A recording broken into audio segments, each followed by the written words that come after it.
జగన్మోహన్ రెడ్డి గారి నేతృత్వంలోని వైఎస్ఆర్ కాంగ్రెస్ పార్టీని వచ్చే ఎన్నికల నాటికి బలహీనం చేయాలి అని, ఆ పార్టీని నామమాత్రం చేయాలను, ఆ పార్టీని భయపెట్టాలను చంద్రబాబు నాయుడు గారి నేతృత్వంలోని పాలకపక్షం ఎంచుకున్న దారేంటి? వైసీపీ నాయకుల మీద కేసులు పెట్టాలి, వైసీపీ కార్యకర్తల మీద కేసులు పెట్టాలి, వాళ్ళ సోషల్ మీడియా మీద కేసులు పెట్టాలి, వేధించాలి, వెంటాడాలి, నిర్బంధాలు చేయాలి, గంజాయి కేసులు పెట్టాలి, కిడ్నాప్ కేసులు పెట్టాలి, దొంగతనం కేసులు పెట్టాలి. రకరకాల కంటే కింది స్థాయి నుంచి పైన రాష్ట్ర స్థాయి వరకు కూడా వీళ్ళను రకరకాల కేసులు ఇరికించడం ద్వారా వైసీపీని బలహీనం చేయొచ్చు అని చెప్పి అధికార పార్టీ భావిస్తూ ఉంది. బహుశా వీళ్ళకి ఈ సలహా ఎవరిచ్చారో, వీళ్ళకి ఈ పంతా ఎంచుకోవాలని చెప్పి ఎవరు చెప్పారో కానీ పూర్తిగా రాంగ్ స్ట్రాటజీ. బహుశా వాళ్ళకి ఏదో ఒక సందర్భంలో భవిష్యత్తులో అర్థం కావచ్చు. ఇది పూర్తిగా రాంగ్ స్ట్రాటజీ. ఎందుకంటే ఈ స్ట్రాటజీని మనం అర్థం చేసుకోవాలి అంటే పెద్ద పెద్ద లోతుల్లోకి వెళ్ళి ఏమీ విశ్లేషించాల్సిన అవసరం లేదు. రోడ్డు మీద ఎక్కడైనా పోతూ ఒక బెంచ్ కారోడో లేకపోతే రేంజ్ రోవర్ కారో ఒక ఆటో అతన్ని ఢీ కొట్టింది అనుకుందాం. ఫర్ ఎగ్జాంపుల్ ఒక ఆటోను తప్పేవాడు కదా, పక్కన ఆటోని ఢీ కొట్టింది అనుకుందాం. ఢీ కొట్టి రేంజ్ రోవర్ కారోడు దిగి ఆటో వాడిని ఏం రా కళ్ళు దొబ్బినాయా అని అన్నాడు అనుకో. ఆటోవాడు ఇమ్మీడియట్గా అదే మాట అంటాడు, నీకేమైనా కళ్ళు దొబ్బినాయా, కోట్ల కారు పెట్టుకొని తిరిగితే కళ్ళు ఏమైనా నెతికెక్కినాయా అని అవసరమైతే రోడ్డు మీద కలబడ్డానికి కూడా సిద్ధపడతాడు. అమ్మో వీడు పెద్ద రేంజ్ రోవర్ కారు కదా, వీని దగ్గర ఎక్కువ డబ్బులు ఉంటాయి కదా, వీటితో మనకెందుకులే అని చెప్పి అనుకునే వాళ్ళు చాలా చాలా తక్కువ. ఇదే స్ట్రాటజీని ప్రభుత్వం దగ్గరికి కూడా ఎందుకు వర్తించదు? వీళ్ళు ఎందుకు ఆ విధంగా ఆలోచించట్లేదు? అరే ప్రభుత్వం మన దగ్గర ఉంది, పోలీసులు మన దగ్గర ఉన్నారు, వ్యవస్థలు మన దగ్గర ఉన్నాయి, డబ్బు మన దగ్గర ఉంది, మీడియా మన దగ్గర ఉంది, ఎదుటోళ్ళ మీద ఏ స్థాయి వరకు అయినా వెళ్దాం, ఏ స్థాయి వరకు అయినా కనుక వాళ్ళని కేసులు పెట్టి వేధిద్దాం. ఇలా చేయడం ద్వారా వీళ్ళకు భయపడే చాలా మైనర్, చాలా తక్కువ శాతం మంది మాత్రమే వాళ్ళ దారిలోకి వెళ్ళడమో లేకుంటే వాళ్ళకు లొంగడం ఏమైనా జరుగుతుందేమో. కానీ ఈ వేధింపులకు గురైన వాళ్ళందరూ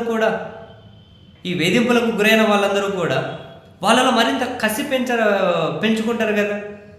అరే మేము మొన్న ఒక అతని మీద అరెస్ట్ చేశారంట, దొంగ గంజాయి కేసు పెట్టారు, హైకోర్టు ఇన్వాల్వ్ రిలీజ్ చేయమని సిబిఐకి ఇచ్చింది. ఆయనతో కానీ వాళ్ళ కుటుంబానికి కానీ ఏమని ఉంటుంది? అరే నేనేం తప్పు చేయలే, పోస్టుల మీద చర్యలు తీసుకోవాలి అంటే చట్ట ప్రకారం ఏమైనా చర్యలు తీసుకోవాలంటే దాని ప్రకారం చేయొచ్చు, నా మీద గంజాయి కేసు ఏంటి అని చెప్పి ఒక కసి అనేది రాకుండా ఉంటుందా?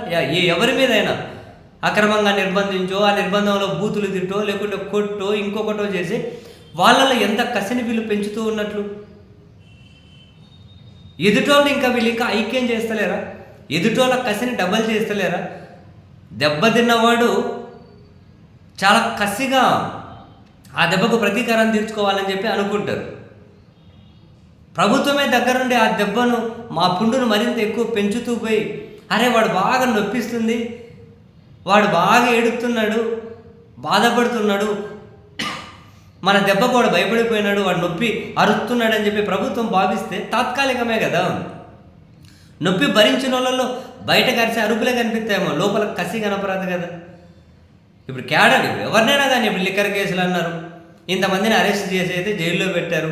ఎవరైనా ఎక్కడైనా ఆధారాలు దగ్గర పెట్టుకొని అరెస్ట్ చేస్తారు. అరెస్ట్ చేసిన తర్వాత కస్టడీలోకి తీసుకొని ఆధారాల మీద విచారణ చేస్తారు. కానీ ఇక్కడ ఏం జరిగింది? ఇప్పుడు మిథున్ రెడ్డి గారి ఎపిసోడ్ తీసుకోండి, ఏం జరిగింది? మాస్టర్ మైండ్ అన్నారు, ఇంకొకటి అన్నారు. మిథున్ రెడ్డి గారిని అరెస్ట్ చేసి జైల్లో పెట్టిన తర్వాత 51 రోజుల వరకు పోలీసులు కస్టడీలోకి తీసుకొని ఆయన ఏం ప్రశ్నలు అడగాలో వీళ్ళకి తెలియలే, కస్టడీలోకి తీసుకోలేకపోయారు. అందరూ అవే విమర్శలు చేసేసరికి ఇన్ని రోజులైనా ఎందుకు కస్టడీలోకి తీసుకుని ఎందుకు విచారించలేదని ఏదో నామకే వాసి ఒక రోజు తీసుకున్న తర్వాత ఆయనకు బెయిల్ వచ్చేసింది. ఇప్పుడు బెయిల్ ఏ గ్రౌండ్స్ మీద ఇచ్చారు? కోర్టు ఏం చెప్పింది? ఏం ఆధారాలు లేవు కదా, మీరు ఏం ఆధారాలు ఇచ్చారు మాకు? మీరు ఏం ఆధారాలు ఇవ్వకుండా తీవ్రమైన కేసు అని మాటల రూపంలో చెబితే ఆయన బెయిల్ హక్కుని మేమెట్లా తిరస్కరిస్తాము? మీరు ఆధారాలు ఎక్కడ తీసుకొచ్చారు అని. మిథున్ రెడ్డి గారు లాంటి వ్యక్తిని కూడా ఆధారాలు లేకుండా అరెస్ట్ చేసి ఏం సాధిద్దామని అంటే ఏదో కసి ఆనందం కోసమా? మీకు తాత్కాలిక ఆనందమేమో, అటు సైడ్ వాళ్ళ కసి అంత పెరుగుతుంది. కింది స్థాయి సోషల్ మీడియా కార్యకర్తల నుంచి పై స్థాయి వరకు కసి పెరుగుతుంది కదా. వైఎస్ఆర్ కాంగ్రెస్ పార్టీ ఓడిపోయిన తర్వాత వైఎస్ఆర్ కాంగ్రెస్ పార్టీలో ఉన్న తప్పుల మీదనో లేకుంటే వాళ్ళు చేసిన పొరపాట్ల మీదనో ఇంకొకటో ఆ పార్టీ నాయకుల్లోనూ ఆ పార్టీ శ్రేణుల్లోనూ ఒక చర్చ ఏమైనా జరిగి ఇంకా ఆ పార్టీ మీద ఎవరైనా కనుక దాన్ని అభిమానించే వాళ్ళు దాన్ని వ్యతిరేకంగా మారే విధంగా అటువంటి వ్యూహాలు ఏమైనా కనుక పాలకపక్షం రచించుకుంటే వాళ్ళకు మంచిదేమో.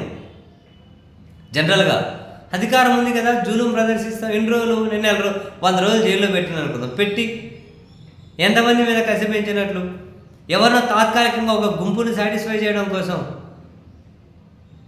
లాంగ్ రన్లో చాలా నష్టపోతూ ఉన్నారు. బహుశా ప్రభుత్వాన్ని డెఫినెట్లీ రాంగ్ స్ట్రాటజీ వీళ్ళు ఆలోచిస్తూ ఉన్నది.